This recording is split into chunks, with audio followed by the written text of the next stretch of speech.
പേര് സജി. അങ്ങേക്ക് എന്തോ എന്നോട് പറയാൻ വേണ്ടി അങ്ങ് വെമ്പുന്നതായിട്ട് കണ്ടു. എന്താണ് ഈ വെമ്പലിന്റെ അടിസ്ഥാനം? ഞങ്ങളുടെ പഞ്ചായത്തിൽ നിന്നാണ് നെഹ്റു ട്രോഫിക്ക് ഏറ്റവും കൂടുതൽ ചുണ്ടൻവള്ളങ്ങൾ മത്സരിക്കുന്നത്. എവിടെയാ? ഏത് പഞ്ചായത്ത്? ഈവരം പഞ്ചായത്ത്. എത്ര എണ്ണം ഉണ്ട്? 6 ചുണ്ടൻവള്ളങ്ങൾ.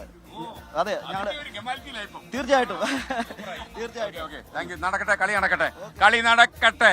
അപ്പോ എനിക്ക് തോന്നുന്നത് ഈ മത്സരം എത്രമാത്രം തീവ്രമാണെന്ന് നമുക്ക് അറിയാൻ നമുക്ക് ഇത്തിരി ഉച്ചവരെ കാത്തിരിക്കേണ്ടി വരും. കുറച്ച് മണിക്കൂറുകൾ മാത്രമേ ഉള്ളൂ.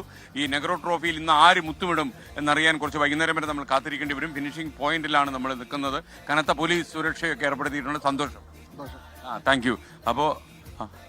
പോലീസ് സുരക്ഷയൊക്കെ ഗംഭീരമായിട്ടുണ്ടോ? അപ്പോൾ എല്ലാവരും വളരെ ആവേശത്തിലാണ്. ആലപ്പുഴ നഗരസഭയെ കണ്ടാൽ അറിയണം. ഓക്കെ, കണ്ട നഗരസഭയിലെ ആൾക്കാരൊക്കെ ആണ് അവര്. അപ്പോൾ നമുക്കൊരു ഇനിയിപ്പോ ഹലോ സ്ഥലം തന്നോളൂ. അപ്പോ ഇവിടെയൊക്കെ ഇരുന്ന് ചേട്ടാ എന്തൊക്കെയാ വിശേഷം? കരുനാഗപ്പള്ളിന്ന് വരിക. കരുനാഗപ്പള്ളി വരികയല്ലേ? ആദ്യമായി നെഹ്റു ട്രോഫി വരുന്നത് ഞാനാണ് ഇവിടെ. എന്ന് 2000 അംബേദ്കർ പുട്ടുളപ്പിന്റെ പിന്നീട്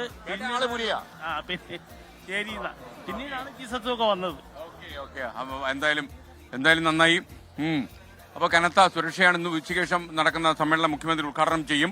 അപ്പോൾ കൂടുതൽ വാർത്തകൾ വന്നുകൊണ്ടിരിക്കുന്നു. നമുക്കിനി 24 ബ്രേക്കിംഗിന്റെ ഊഴമാകുന്നു. ടി.കെ. റീജിത്ത് തത്സമയം ചേരുകയാണ്. അപ്പോൾ പ്രിയപ്പെട്ട പ്രേക്ഷകരെ, ഇന്ന് മുഴുവൻ നിങ്ങൾ 24-നൊപ്പം തുടരുക. ഈ ജലോത്സവത്തിന്റെ ആവേശം മുഴുവൻ പകരുന്ന ഒരു കമന്ററി ആയിരിക്കും നമ്മൾ നൽകുക. ഞാനും ആഷ്മി താജ് ഇബ്രാഹിമും അതുപോലെ എസ് വിജയകുമാറും. വിജയകുമാർ, വിജയന്റെ കാര്യം ഇപ്പൊ പറഞ്ഞോളൂ. വിജയന് 100 ആയുസ, അടിച്ചു കൊന്നാൽ തീരത്തില്ല കേട്ടോ. ഓക്കെ വിജയ, എങ്ങനെയുണ്ട് കാര്യങ്ങള്? സംഭവം എല്ലാം സൂപ്പറായോ? ഞാൻ പറയായിരുന്നു ആഷ്മിയുടെ ഉണ്ടോ? ആഷ്മി, ഞാനും വിജയകുമാർ. എവിടെ? ആഷ്മി വള്ളത്തിലാണോ വെള്ളത്തിലാണോ? വള്ളത്തില. ഓക്കെ, കുഴപ്പമില്ല.